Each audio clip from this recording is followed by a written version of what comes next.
Hello everyone, welcome to our channel Isc Steno. We are starting the passage at speed of 80 words per minute. Start.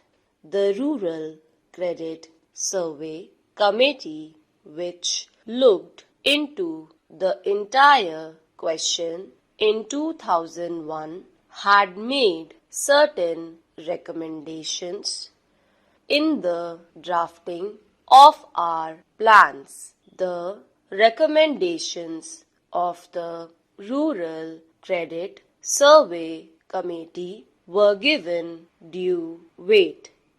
You know that in the 9th 5-year plan, it was stated that at least 50% of the villages should be brought under cooperatives.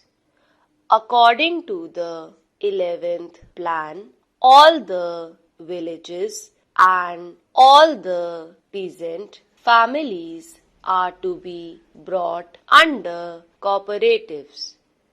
This is the perspective with which the Planning Commission has looked at the problem. What prompted them to do that was that in the Rural Credit Survey Committee's report, they have said that both through the government and cooperative sources, credit were available to peasants only to the tune of 6%. Through cooperatives alone, it is, I think, 3% or so. The other sources of credit to the peasants are the original money lenders. They have elaborately described all that.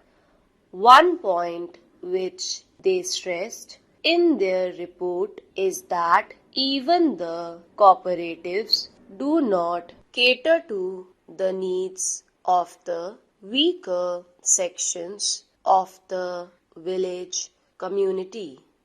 They have stated that in villages where the money lender, the trader, and the village chief function through one person, even the cooperative movement is controlled by them in many places. If they are outside the cooperative movement, they will sabotage it from outside. If they are in control of it, they will sabotage it from within. So, even the 3% credit which had gone to the peasantry in the name of the cooperative movement did not reach them really.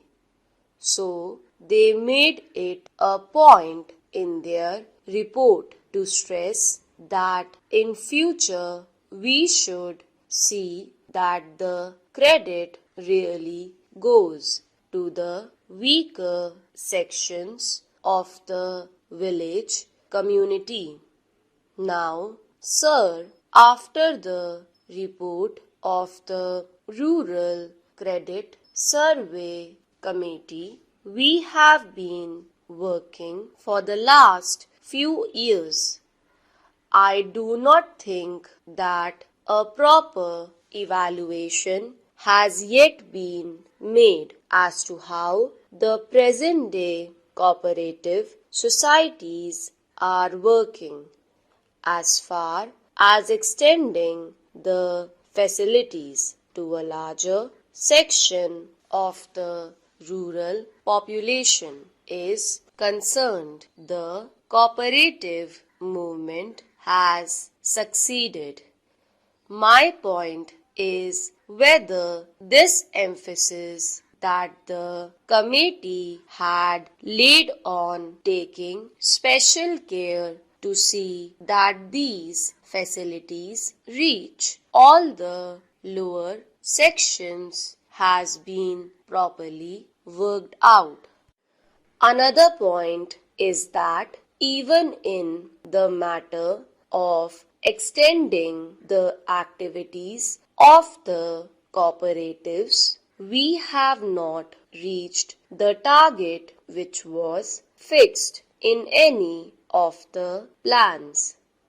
Now they want to make it universal, but even during the 9th 5-year plan or even during the 10th 5-year plan, the target that was placed before the country was not reached. It was estimated that rupees 2000 crores are needed for agricultural operations every year, of which rupees 800 crores would be financed from their own earnings. The other rupees 1200 crores they have to get either through cooperatives or through other agencies, and this is needed for their short-term, medium-term and long-term loans. For all this, of course, the cooperative department have made certain plans and they have made certain studies under the leadership of the V.L. Mehta committee, and they have really made certain concrete and helpful suggestions to improve the working of these cooperatives.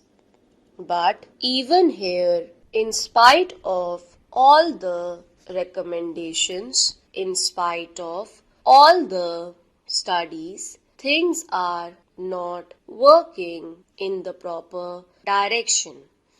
Now, apart from these credit facilities, much has been said here about the processing factories like sugar factories, etc., which should go to help the peasants.